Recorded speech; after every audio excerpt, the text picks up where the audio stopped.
안녕하세요. 오늘도 사연 살롱을 찾아주셔서 감사합니다. 저는 60대 여자입니다. 저에게는 자식이 둘이 있었습니다. 왜 과거형인지 궁금하신 분들이 많으시겠죠?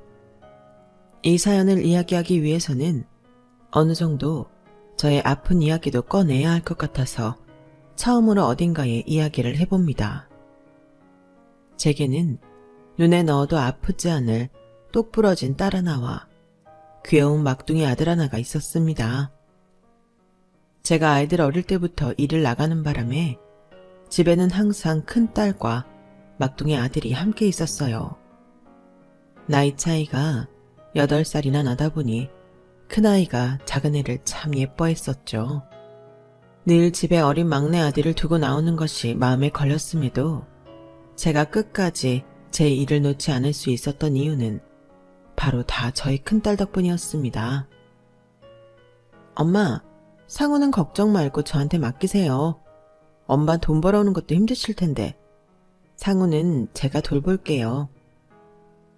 남편 혼자 외벌이를 하는 것도 저희 부부가 고려해보지 않은 건 아니지만 남편이 공무원이었고 지금도 공무원들이 월급이 많지는 않지만 체감상 그때는 더 적었던 것 같아요.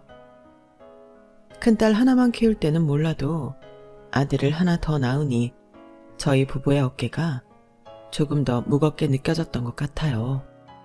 다른 건 몰라도 아이들이 경제적으로 상대적인 박탈감을 느끼며 크게 하고 싶진 않았거든요. 제가 어린 시절 3남 4녀로 좋지 못한 가정 형편에 어렵게 컸던 기억이 있어서 더 그랬던 것 같아요.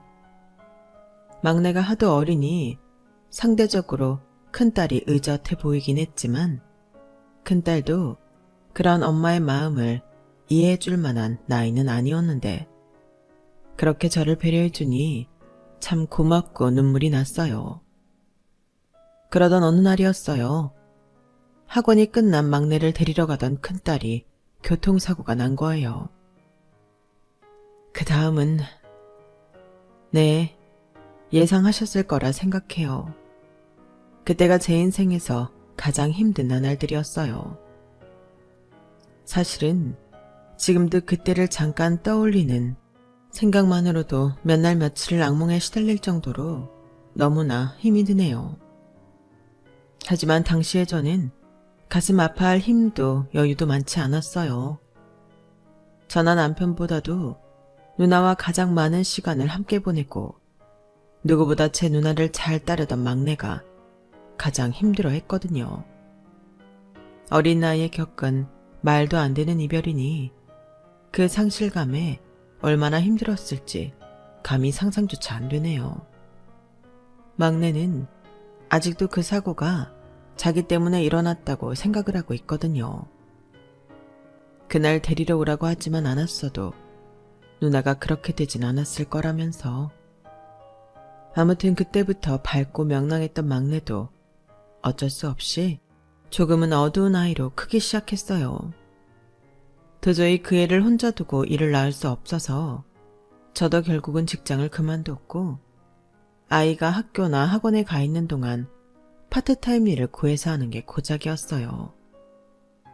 그 일을 겪은 후로는 이상하게도 저도 아이에게 애정을 표현하는 일이 겁이 나고 괜히 큰애를 떠올리면 죄스러운 기분이 들어서 막내를 무뚝뚝하게 대하게 됐던 것 같아요.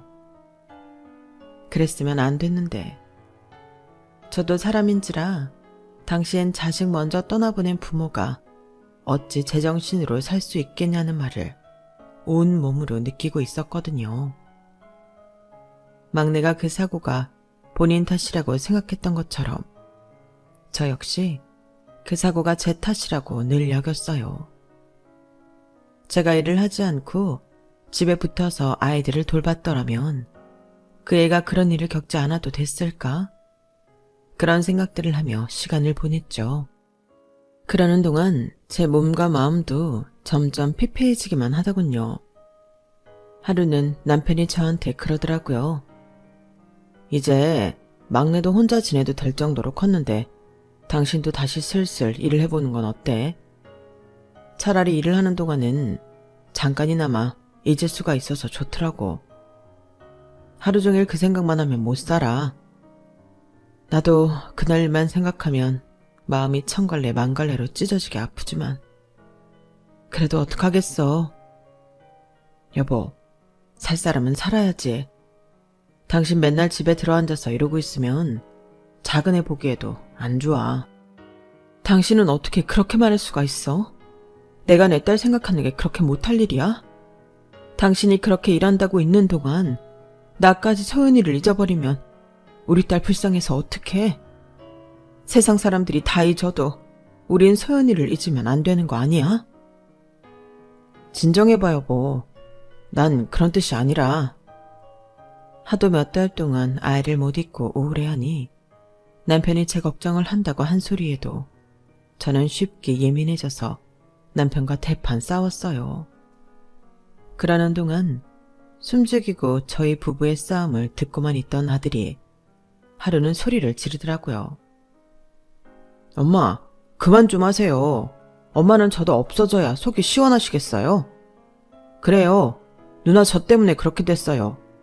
저도 알고 있고 누나를 생각하면 지금 살아있는 게 너무 미안해서 미치겠는데 엄마까지 왜 그러세요?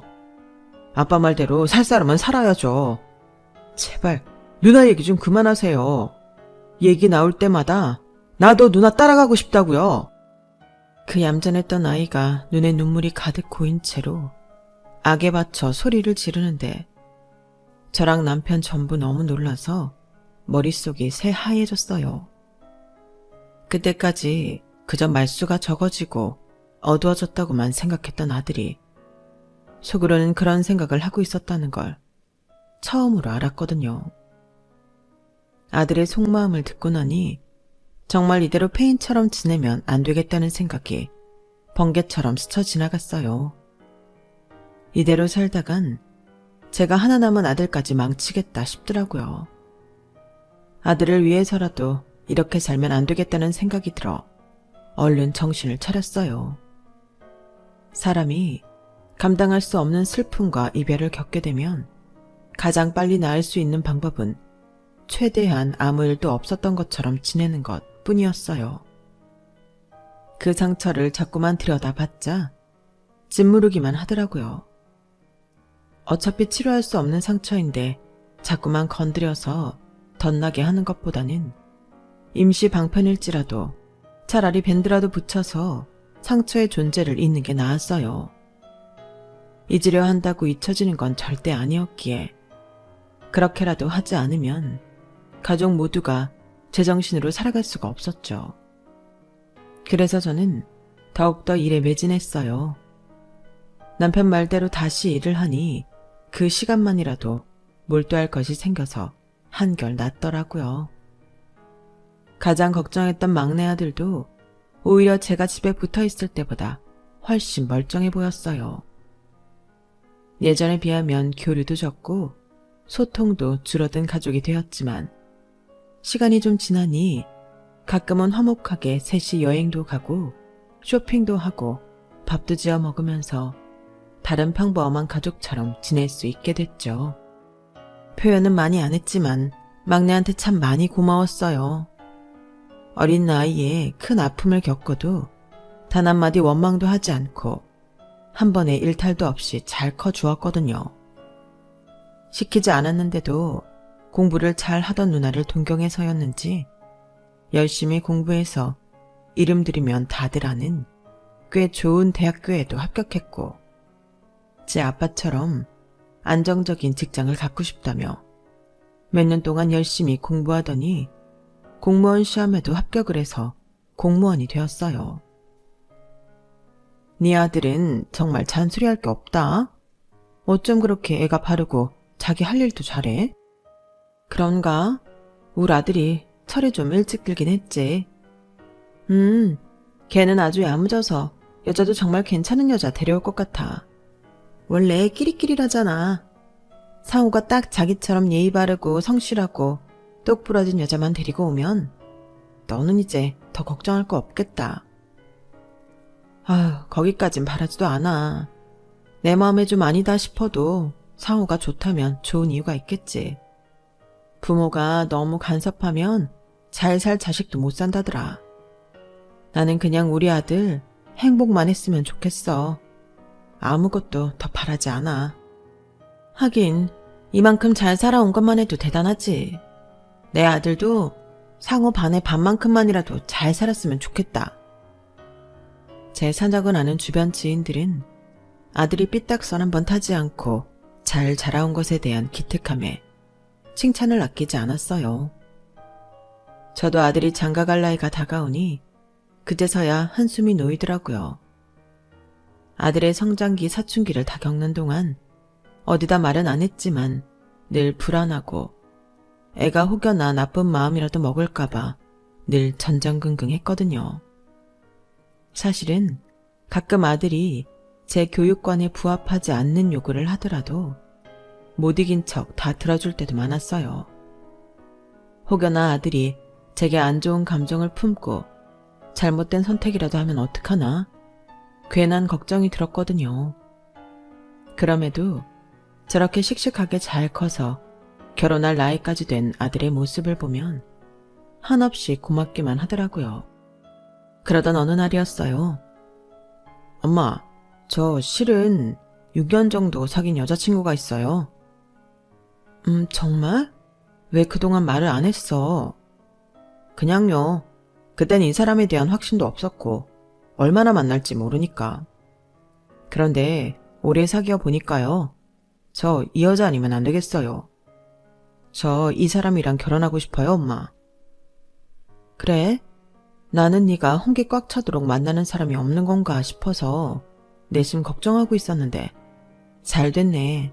어떤 사람인데? 어디서 만난 사람이야? 그런 건 나중에 만나서 직접 물어보세요. 제가 미리 말하면 만나서 할 얘기가 없잖아요. 얘는 그래도 기본적인 건 알아야 무슨 얘기를 하지, 참.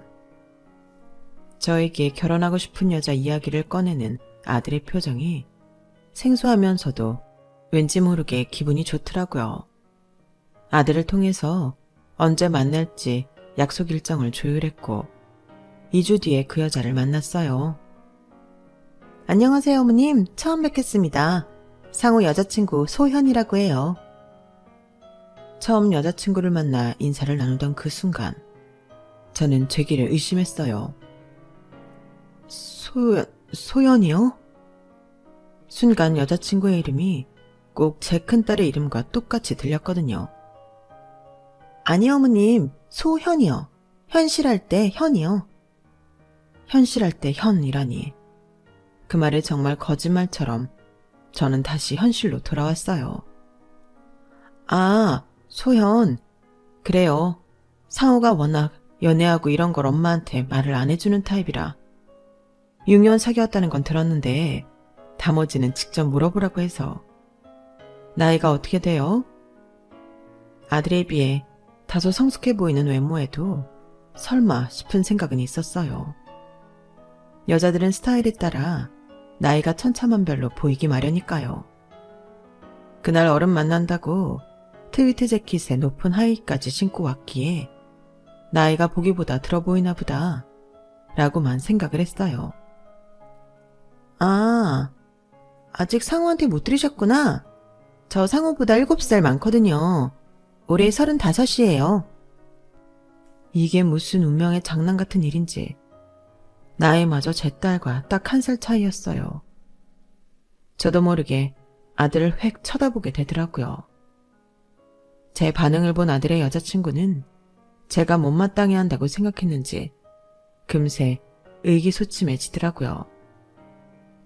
그러게 제가 나이 차이는 미리 말해두라고 했는데 아무래도 나이 차이가 너무 나서 싫으시죠? 이름과 나이마저 비슷한 여자라니. 저만 해도 저의 소연이가 바로 떠오르는데 아들이라고 안 그랬을 리가 없어요. 비록 어릴 때긴 하지만 중학생이면 머리는 다 컸을 때고 누구보다 제 누나를 사랑했던 애니까요. 그런 아들이 하필이면 제 누나랑 비슷한 점이 한두 가지가 아닌 여자와 6년이란 긴 세월 동안 연인으로 지냈다니 기분이 너무 이상했어요. 그것도 잠시. 아까의 자신감 넘치던 태도는 어디로 가고 제 앞에서 죄인이라도 된 얼굴로 고개를 숙이는데 문득 제 딸이 아직까지 살아있었다면 이 아이 정도 자랐겠구나 싶어 마음이 울컥하더라고요. 싫긴 그런 게 아니라 정말로 상우가 나한테 이야기해 준 게 없다 보니 아무것도 몰랐어서 그래. 그래서 둘은 어떻게 만났다고? 제가 아무런 사연도 없는 평범한 엄마였다면 어쩌면 당연하게도 20대 후반밖에 안 된 아들이 30 중반이 넘는 나이 많은 여자친구를 데리고 와서 결혼시켜달라고 하면 눈에 쌍심지를 켜고 반대했을지도 모르겠어요. 그런데 제 딸이 지금쯤 이 나이겠거니 생각하니 무턱대고 나이만으로 반대하고 싶지 않더라고요. 게다가 상우가 하필이면 좋다고 하는 여자가 지 누나랑 비슷한 여자라니 그동안 아들의 무의식 속에도 누나에 대한 묘한 그리움이 남아있었던 거 아닐까 하는 생각도 들었고요. 이야기를 좀 나누다 보니 어른들 마음에 쏙 들만한 참한 며느리감은 아니었지만 밝고 쾌활한 성격이 마음에 들었어요. 같이 있으면 웃음이 나는 성격이더라고요. 아들이 성인이 되고 나서 부쩍 유년 시절과는 다르게 밝아졌다고 느꼈는데 여자친구를 만나보니 영향을 많이 받았나 보다 싶을 정도였어요. 무뚝뚝한 우리 집안에 아들의 여자친구 하나 끼어있는 것만으로도 분위기가 확연히 달라지더라고요. 웃음기 없는 남편도 간혹가다 웃음을 한 번씩 터뜨리는데 그런 모습을 본 게 정말 오랜만이었어요. 왜인지 모르게 그 아이와 함께 있으면서 제가 그리워하던 옛 시절, 내 가족이 단란하고 화목하게 살던 때가 문득 떠올랐어요. 그렇게 좋은 분위기에서 식사를 끝내고 집으로 돌아가려는데 그 애가 저희에게 할 말이 남은 듯한 얼굴로 앞을 가로막더라고요. 어머님, 아버님, 오늘 어떠셨어요? 오늘? 너무 즐거웠는데, 혹시 제가 나이가 많아서 좀 싫으셨을까 봐요. 저 상우랑 결혼 허락해 주시면 안 돼요? 그건 지금 바로 대답해 주기가 좀... 허락해 주시면요. 제가 정말 딸 같은 며느리가 되어드릴게요. 아들 하나만 있으셔서 적적하셨을 것 같은데 이왕 며느리 드리는 거 남처럼 서먹한 며느리보다 저처럼 낯도 안 가리고 싹싹한 며느리가 낫지 않으세요? 저 상우 만나고 관리도 정말 열심히 했어요. 아무도 이 나이로 안 봐요. 허락만 해주시면 제가 정말 딸이 된 마음가짐으로 효도할게요. 네? 어머님, 아버님. 이거 참. 곤란한 척하기는 했지만 속마음은 딸 같은 며느리가 되어드리겠다는 말에 조금 감동을 받았어요. 요즘 나서서 저런 말을 하는 며느리가 어디 흔한가요? 흔하고 안 흔하고를 떠나서 아예 없는 전설의 동물 같은 존재잖아요. 가뜩이나 함께 식사를 하는 내내 딸을 떠올리게 하고 너무나 오랜만에 딸이 살아생전일 때의 식사 분위기가 나서 애틋함과 함께 그리움에 젖어 있을 때였어요. 그럴 때 그런 약속을 들으니 저는 마음이 쉽게 움직이더라고요. 저는 저희 집 며느리가 되고 싶다고 그렇게까지 말하는 어느 귀한 집 따님의 손을 꼭 잡아줬어요. 나이 많은 게 죄도 아니고 우리 상우도 너에게 끌린 이유가 분명히 있겠지. 이건 어른들이 반대한다고 안 될 문제도 아니고 찬성한다고 될 문제도 아니야. 그냥 너희들의 의견이 가장 중요한 거지. 우린 상우가 좋다 했으니 널 만나본 거고 좋은 애라는 건 충분히 느꼈어. 그러니까 어디 가서 그렇게 나이 때문에 중육 들지 마. 둘이 행복하게 잘 살기만 하면 우리는 그걸로 됐다. 어머님, 그렇게 따뜻하게 말씀해 주시다니 제가 정말 잘할게요. 이 은혜 절대 잊지 않을게요. 남편이 조금 못마땅해하긴 했지만 저와 비슷한 감정을 느꼈던 모양인지 크게 반대하지는 않았어요. 아들은 의견을 굽히지 않았고 그렇게 1년 뒤에 저희는 하나뿐인 아들을 장가보냈죠. 애지중지 키운 자식을 장가보내는 기분은 또 이루 말할 수 없더라고요. 결혼할 때 며느리 쪽 집안 형편은 한부모 가정에 경제적으로 넉넉하지 못하다고 알고 있어서 저희 쪽에서 집을 해줬어요. 그동안 열심히 일해서 부동산에 투자해 사둔 집이 2채 정도 있었거든요. 하나는 저희가 실거주용으로 쓰고 있어 다른 집을 한 채 줬어요. 요즘은 집값이 너무 높아 자수성가로 내 집 마련하기가 힘들다기에 굳이 귀한 내 자식 사서 고생시키고 싶지 않기도 했고 위치가 저희 집이랑 멀지 않은 곳에 있어서 자주 교류하기도 좋을 것 같아 안성맞춤이었죠. 세상에 어머님, 집이 글쎄 너무 좋아요. 거실도 넓고 방도 3개나 있고 교통편도 너무 좋고 아이 낳고 살아도 될 만큼 너무 좋은데요? 제가 진짜 시부모님 복이 장난이 아닌 것 같아요. 사랑해요, 어머님, 아버님. 신혼집이 마음에 들었는지 며느리도 한바구음을 지으며 고마워하더라고요. 하도 좋아하길래 이사 끝나고 한 번쯤은 초대할 줄 알았는데 소식이 없기에 처음에는 결혼 준비로 바빠서 그런가 보다 했어요.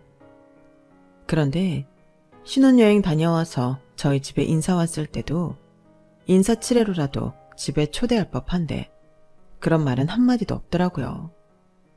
그래서 결국은 명절에 저희 남편이 먼저 이야기를 꺼냈죠. 근데 우리가 너희 신혼집을 한 번을 안 가봤구나. 한 번은 너네 어떻게 하고 살고 있는지 가봐야 하지 않겠니? 남편도 나름대로 넌지시 던져본 말인데 예상치도 못하게 며느리가 앉은 자리에서 펄쩍 뛰더라고요. 어머, 저희 아직 정리도 다 못했는데요. 어머님, 아버님 초대하기엔 아직 집이 좀 어지러워서요. 결혼한 지 벌써 반년이 지났는데 아직도 정리가 안 됐다니 그게 무슨 소리냐? 아, 그래도 살림을 처음 해봐서 그렇게 깔끔스럽지게 못해요. 괜히 지금 오셔봤자 어머님, 아버님 저희 해놓고 사는 거 보면 속 터져서 일손이나 돕게 되실걸요? 제가 아무리 딸 같은 며느리 되겠다고 했다지만 진짜 딸내미 마냥 어머님, 아버님 도움받을 순 없잖아요. 정리할 게 뭐 얼마나 많다고 그러니? 정 일손이 필요해서 그러는 거면 우리가 도와줄 수 있는 것만이라도 도와주마. 하긴 둘만 사는 집이니 둘이서만 해결하긴 좀 힘들 수도 있지. 둘 다 일도 하는데 퇴근하면 시간도 체력도 없을 거고. 아니요. 저흰 정말 괜찮아요. 네? 도움이 필요하면 그때 말씀드릴게요. 한사코 거부를 하는데 그게 정말 저희를 위해서인지 아니면 저희가 가는 게 싫은 것인지 구분이 잘 안 되더라고요.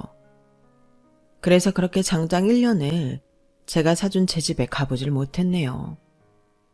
물론 아들 새 출발하라고 준 집이니 더 이상 제 집이라고 생각하면 안 된다는 건 저도 알지만 그래도 처음 결혼할 때 보였던 태도를 생각하면 서운한 건 어쩔 수가 없었어요. 티를 내고 싶진 않았지만 주변 친구들이 아들이나 딸 집 가서 대접받고 온 이야기를 들으면 솔직히 부럽긴 하더라고요. 남편도 이건 아니다 싶었는지 2년 차쯤 됐을 때 반쯤 포기한 상태에서 물어보더군요.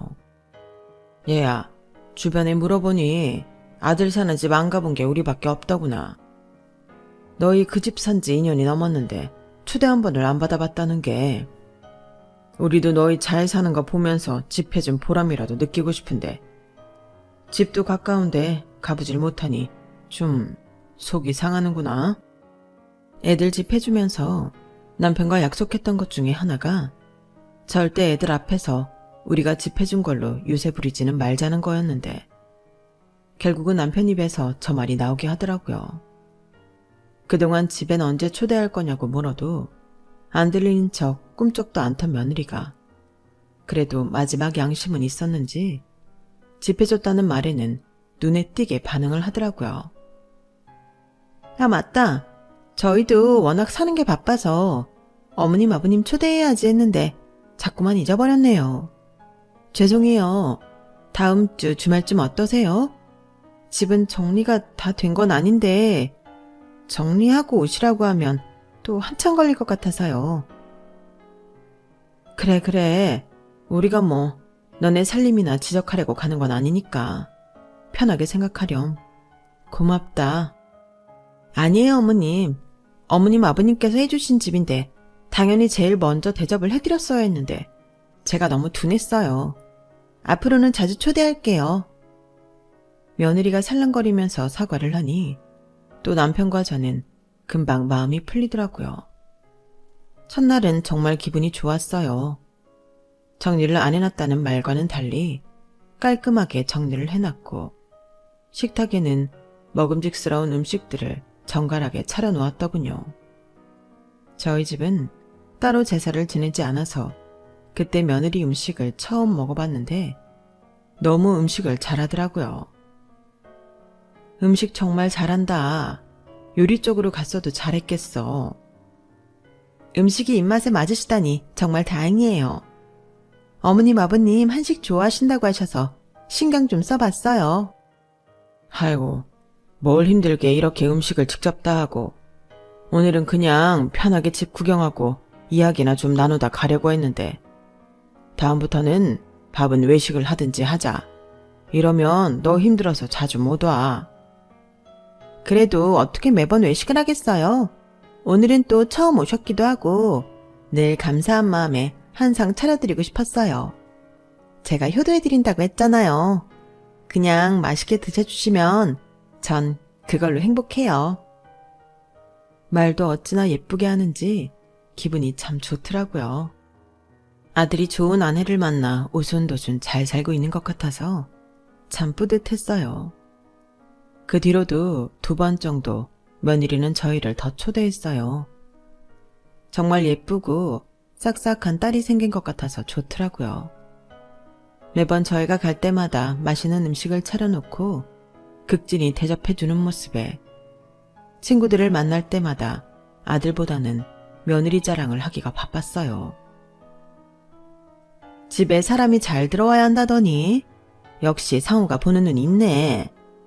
아, 난 어제도 우리 며느리랑 한판 했는데 며느리 보기 제일 어려운 건데 정말 좋겠다. 주변 친구들도 입을 모아 부러워했죠. 그날이 오기 전까진 모든 게 그렇게 순조롭게 흘러만 갈 줄 알았어요. 엄마, 어떡하죠? 저랑 누나 둘 다 퇴근이 좀 늦어져서 늦을 것 같은데? 괜찮아, 늦을 수도 있지. 천천히 와. 우리가 먼저 자리 잡고 있을게.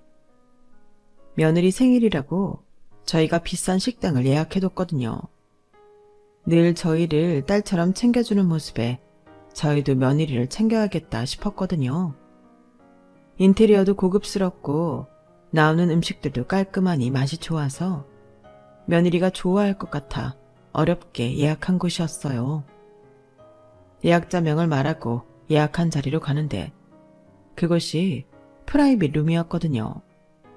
직원이 안내해준 방으로 문을 열고 들어가려는데 얇은 문지방을 사이에 두고 처음 들어보는 며느리의 크랑크랑한 목소리를 들었어요.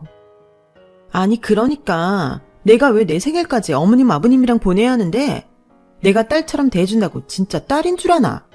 어머님 아버님 자꾸 나를 돌아가신 당신 누나로 착각하는 것 같아서 짜증나 죽겠다니까?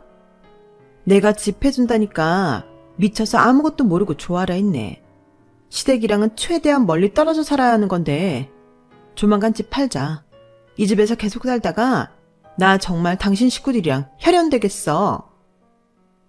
소화기 너머로 들려오는 목소리는 희미하지만 아들 것이었어요. 아들도 뭐라고 화를 내는 것 같은데 목소리는 잘 안 들렸고 마지막에 스치듯 곧 저희가 도착할 거란 얘기를 한 것만 들렸네요.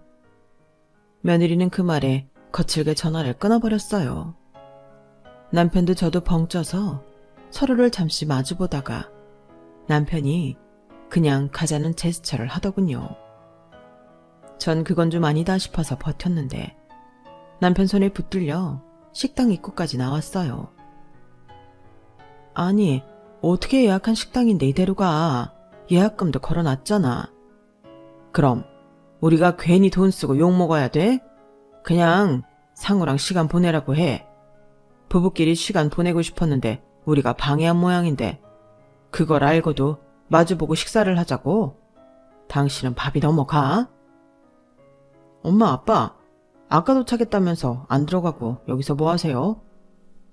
한참 씨름을 하고 있는데 뒤늦게 도착한 아들과 마주쳤어요.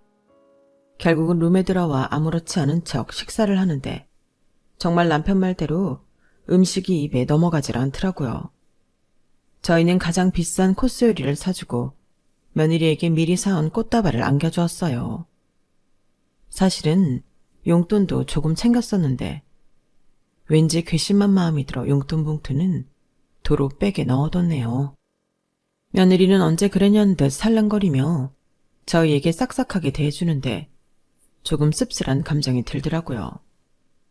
당연히 시부모가 진짜 부모만큼 좋을 순 없겠지만 저희는 며느리를 진심으로 예뻐했거든요.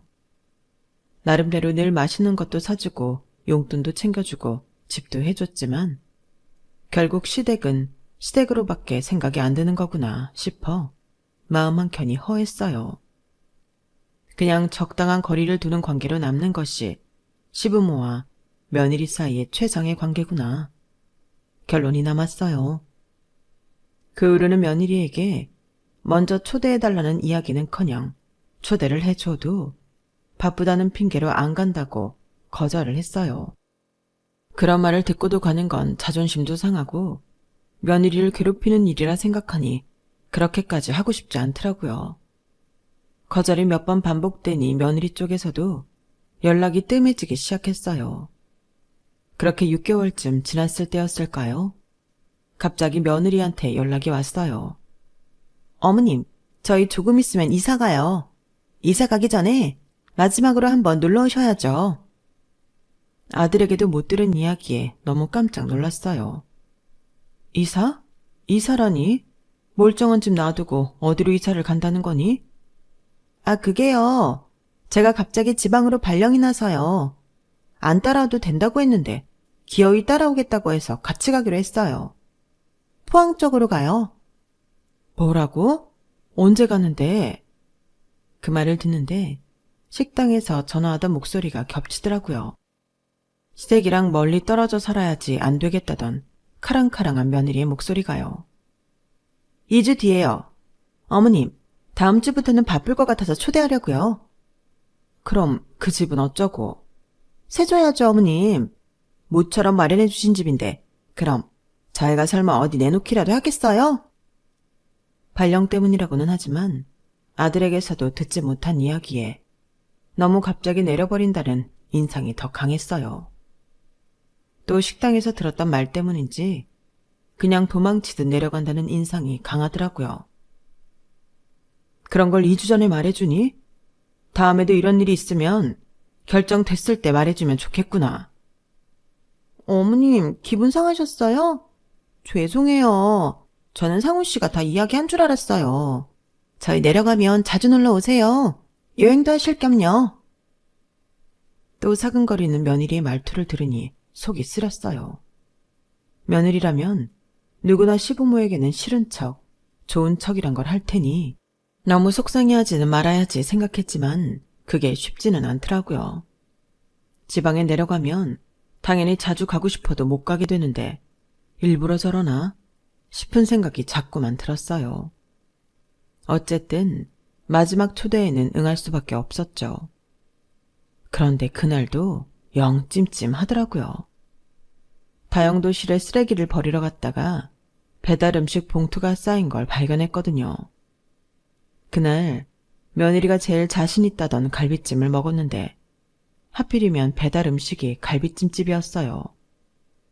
나중에 따로 남편과 시켜 먹어보니 이제껏 며느리가 해줬던 갈비찜과 맛이 똑같더라고요. 힘들면 그냥 배달 음식 시켰다고 했어도 됐을 텐데. 저희가 어지간히도 불편했는지 이런 사소한 것에도 거짓말을 했다는 것에 이제는 온갖 정이 다 떨어졌어요. 이렇게 불편하게 마주보고 사느니 차라리 떨어져 지내는 게 낫겠다 싶을 정도였죠. 아들네가 이사가고 난 다음부터는 알게 모르게 서로 괴로울 일이 없으니 좋긴 하더라고요. 이럴 줄 알았으면 처음부터 아들 내외와는 거리를 좀 둘 걸 싶기도 했고요. 그렇게 평화로운 나날을 보낸 지 1년쯤 넘었을까요? 지방 내려간 후론 아들 통해서만 소식을 전달받고 개인 연락은 끊어지다시피 했던 며느리에게서 웬일로 직접 전화가 왔어요. 어머님, 잘 지내시죠? 그래, 목소리를 오랜만에 듣는 것 같구나. 너는 잘 지내니? 저는 사실은 잘 못 지내요. 어머님, 저 좀 살려주세요. 살려달라니, 갑자기 그게 무슨 소리냐? 목소리가 떨릴 때부터 뭔가 불길하다고 느꼈는데 뒤이어 며느리가 전한 소식은 충격적이었어요. 결혼을 준비하면서 총 5억의 빚이 생겼다고 하더라고요. 어쩐지 신혼여행도 유럽으로 한 달 가까이 가 있고 최고급 호텔에서 잤다고 해서 저희 아들이야 착실히 모은 돈으로 했나보다 했지만 며느리 쪽은 부모 지원도 없고 제대로 된 직업도 없는 상태에서 그 큰 비용을 어떻게 감수했나 싶었는데 전부 빚이었던 거예요. 그런데 그것도 처음부터 5억이었던 게 아니라 직업이 변변치 않다 보니 제 상금융을 통해 큰 돈을 빌려 이자율이 높다 보니 못 갚고 있다가 5억까지 만든 거라고 했어요. 이야기를 다 듣고 나니 정말 한없이 깝깝해지더라고요. 아니, 그럼 일단 내가 준 아파트라도 팔아서 어떻게든 해보렴. 그건 진작에 팔았죠. 그래도 이자가 세서 다 못 갚겠더라고요. 집 팔고 남은 빚만 5억이에요. 저 이거 못 갚으면 남편이랑 길바닥에 나앉게 생겼어요. 진짜 마지막이다 하고 한 번만 도와주시면 안 될까요, 어머님? 도와주고 싶어도 우리가 뭘 어떻게 해. 5억이 누구 애 이름이니? 그렇게 쉽게 도와줄 수 있는 금액이 아니다. 상우 씨한테 들었어요. 어머님 아버님 노후 자금으로 건물에 세 주고 계신다면서요. 시세 찾아보니까 충분히 저희 빚 갖고도 남겠던데 정말 어떻게 안 될까요? 아, 정말 그 말을 들으니 뒷목이 확 땡기더군요. 입이 방정이지. 아들놈은 그런 얘기는 왜 해서 이런 전화까지 받게 만드는 건지 너무 화가 나고 원망스러웠어요. 그건 내가 남편하고 상의를 해볼 문제야. 쉽게 결정할 일이 아니라고. 아, 어머님, 제발요. 한 번만 도와주시면 이 은혜 절대 잊지 않고 살아갈게요. 네? 제가 그동안 어머님, 아버님 좀 서운하게 해드렸죠. 다시는 그럴 일 없을 거예요. 빚을 지고 살다 보니 마음속에 밝을 날이 없어서 그랬어요. 예전엔 정말 가족처럼 화목하고 좋았잖아요. 네, 어머님. 정말 딸 도와준다 생각하고 한 번만 도와주세요. 그놈의 딸 타령. 제 약한 부분을 건든다는 걸 알면서도 저는 바보같이 그 말에 또 넘어갔어요. 이번이 진짜 마지막이다. 이 빚 갚고 나서는 다시는 빚 같은 거 내지 말고 제 3금융권 쪽은 쳐다보지도 말고 착실히 살아. 알았어? 다른 건 몰라도 내 아들 인생 망치는 꼴은 못 본다. 상우가 네 빚 갚아주려고 결혼한 건 아니잖니? 네가 친 사고니까 늘 죄책감을 가지고 착하게 살아. 네, 어머님 명심할게요. 그땐 제가 제 상금융권이 이렇게 무섭다는 걸 미처 몰랐어요. 정말 감사해요. 어머님이 저 살리신 거예요. 결국엔 하나뿐인 건물을 팔아다 5억을 마련해줬네요. 돈을 대신 갚아준 뒤로 며느리는 저희에게 더 친근하게 대해줬지만 그래봤자 전화로 연락하는 게 전부여서 오히려 더 어색해진 기분이 들었어요. 저희로서도 있던 건물을 팔아서 돈을 마련해주는 건 경제적으로 손실도 크고 무리한 결정이었던 만큼 며느리가 마냥 곱게만 보이진 않더라고요. 얼마나 경제관념이 없으면 빚이 5억이 될 때까지 방치했나 싶어서 아들이 걱정되기도 했고요. 그러던 어느 날이었어요. 친구들 모임에 나갔는데 갑자기 친구가 이상한 사진을 보여주더라고요. 아, 맞다. 아니, 나 요즘 우리 손주 사진 본다고 SNS 배워서 하고 있잖아. 근데 거기서 네 며느리 사진 봤다? 며느리 사진이라니? 네가 프로필 사진에 아들이랑 며느리 사진 많이 해둬서 바로 알아봤지. 아예 똑같은 사진도 있던데? 봐봐. 이 사람 맞지? 친구가 내민 사진 속에는 비키니 수영복을 입고 해외 바닷가에서 일광욕을 즐기는 며느리의 모습이 있었어요. 몇 장 더 넘기게 보니 아들 사진도 있더군요. 믿기지 않는 광경에 사진이 올라온 날짜를 보니 불과 일주일 전이었어요. 빚 갚고 일만 열심히 하고 산다던 애가 이런 사진이라니. 정말 눈이 뒤집히더군요. 나도 이거 하는 방법 알려줄 수 있어? 당연하지. 알려줄게.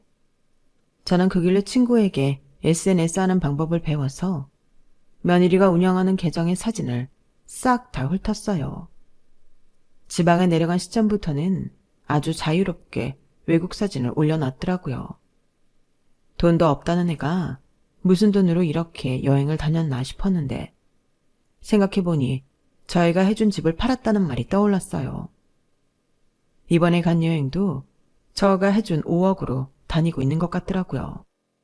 아니, 애초에 그 5억이라는 빚이 실제로 있었는지도 의문이었어요. 너무 화가 나서 전 그 길로 포항에 내려갔어요. 주소는 알고 있어서 남편과 함께 연락도 없이 바로 찾아갔죠. 어머, 어머님, 아버님, 연락도 없이 웬일이세요? 주말 저녁이라 그런지 다행히 집에는 며느리와 아들 둘 다 있더군요. 저는 핸드폰을 켜 두 사람 앞에 내밀었어요.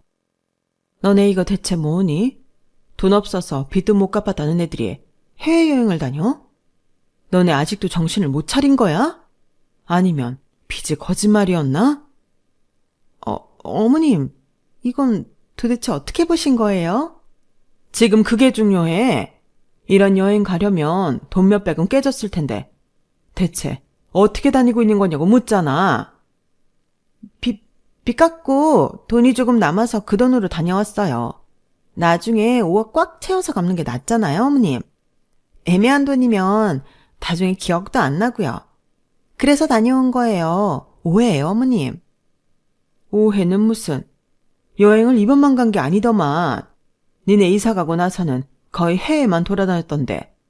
우리랑 가까이 살면 눈치 보여 여행 못 다니니까 아예 눈 피하려고 이사 온 거냐? 제가 전곡을 찌르는 말을 한 건지 며느리 태도가 갑자기 싹 바뀌더라고요. 네, 그게 뭐가 잘못됐어요? 뭐라고? 어머님, 아버님, 아무리 제가 딸처럼 지낸다고 했어도 너무 가까워지라고 하셔서 부담스러웠어요. 진짜 딸 같은 며느리는 없다는 거 모르세요? 그러게 적당히 선을 지켜주셨어야죠. 그런다고 이런 짓을 해? 거짓말 쳐서 이사가고 돈이나 뜯고? 저를 너무 진짜 딸처럼 대하시는 것 같아서 저도 딸처럼 굴어봤어요. 그 돈은 갚을게요. 그럼 되잖아요? 힘이 다 쓴 주제에 웃기고 있네. 너 오늘 한번 너 죽고 나 죽자. 이런 나쁜 년을 믿고 돈을 빌려준 내가 바보지. 저는 그 자리에서 바로 며느리의 머리채를 잡아버렸네요. 그동안 이 애한테 진심으로 했던 걸 생각하면 속에서 천불이 났어요. 아들과 남편이 뜯어 말려서 겨우 싸움이 종료되었죠. 그렇게 원 없이 며느리 머리채를 잡았는데도 속은 안 풀리더라고요. 너 대체 왜 그랬냐? 쟤는 그렇다 치고 너는 그랬으면 안 되지. 원망할 곳이 없어 아들을 질책하자 아들이 잠시 망설이더니 속마음을 이야기하더라고요.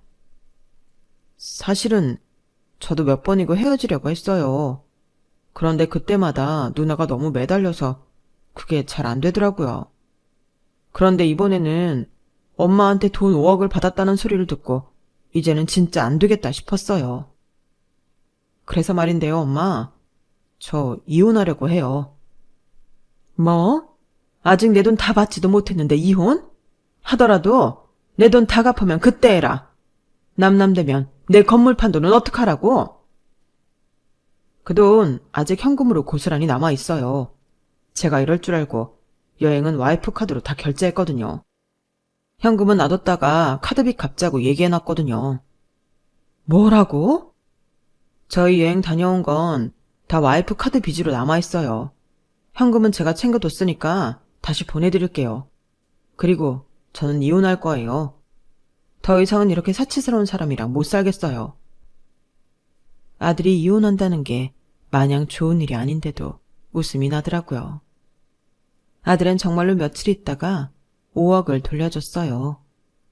그리고는 며느리가 순순히 이혼을 안 해준다고 했는지 이혼 소송을 걸었더라고요. 어머님, 상우 씨 좀 말려주세요. 글쎄 저랑 이혼을 한다고 하더라고요. 이혼하면 어머님 5억도 그냥 날아가시는 거 아시죠?